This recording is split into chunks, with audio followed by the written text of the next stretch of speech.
Hey there, so my Dexcom G7 sensor is going to expire in a couple hours. So I'm going to go ahead and swap sensors. And in the process of doing that, I will be showing you how to swap G7 sensors without having a loss in data. So a little bit of an overlap. And in this process, I'll also be showing you how to put on a sensor if you haven't done it yet. I'm not going to go through all of the stuff of this setup of the app for the first time for the Dexcom G7, but I will cover a little bit of like what it takes to pair a sensor. So again, the sensor expires in 2 hours. However, there's a 12-hour grace period.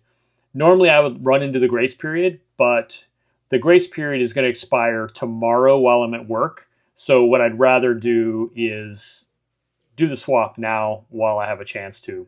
So I'm using an alcohol swab just to clean the area where I want to put the sensor. This is the G7 again. It's the newest generation of the Dexcom sensors. And I'm going to leave the old sensor in place, and all that's still connected and still working.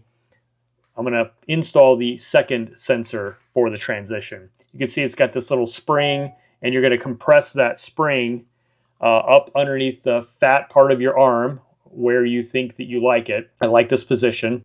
Hit the button, and then boom, you now have the sensor installed. So once you have it installed, just press and hold it for about 10 seconds. That'll make sure that adhesive holds really well.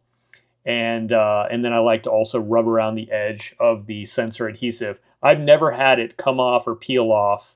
And I do wear an overpatch, which I'll show you here in a minute.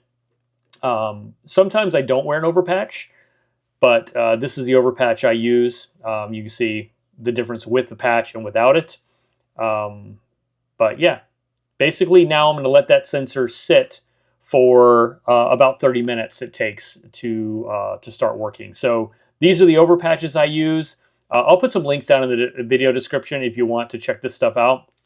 I like this because it doesn't irritate my skin. Other patches I've used do.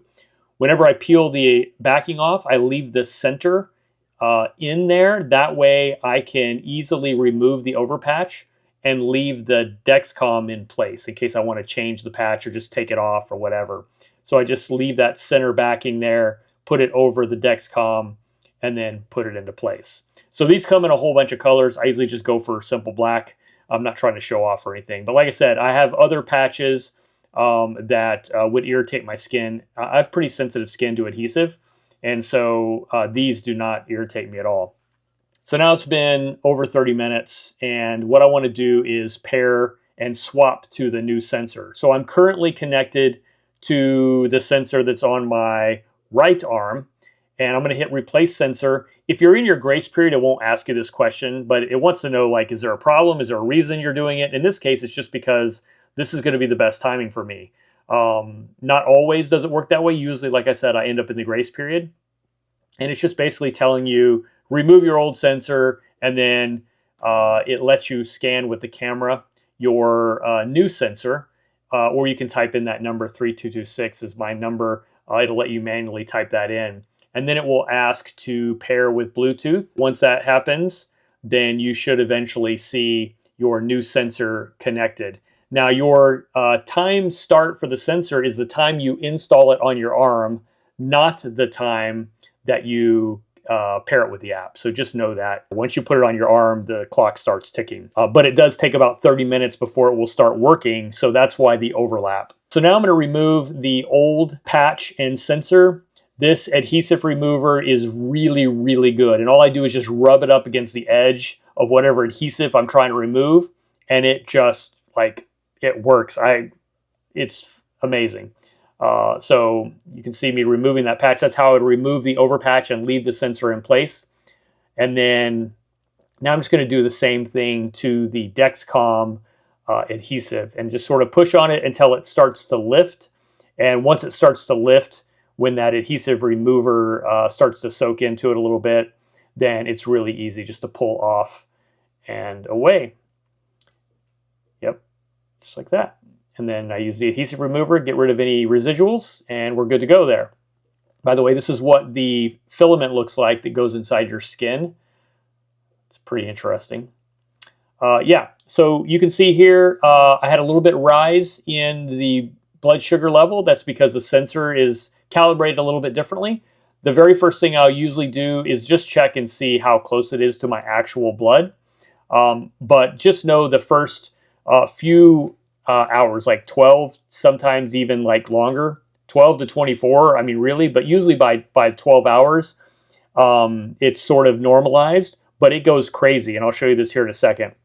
It goes crazy for the first few hours that you have it installed. So I will calibrate it probably a couple of times after I get it set up. But usually in the morning, may as well check ketones while I'm at this. Usually in the morning, I will check it, and if it's 5 off, more than 5 away from what I get with the blood glucose monitor, I will do a calibration, and I only really have to do that a couple of times, and then it's almost dead on all the time. So there we go. Ketones are 1.4, and the blood sugar was whatever that was, 100. So yeah. So now I'm showing 109. I'm going to go ahead. This is how I would calibrate it. Would put in 100 and then say, yep, calibrate.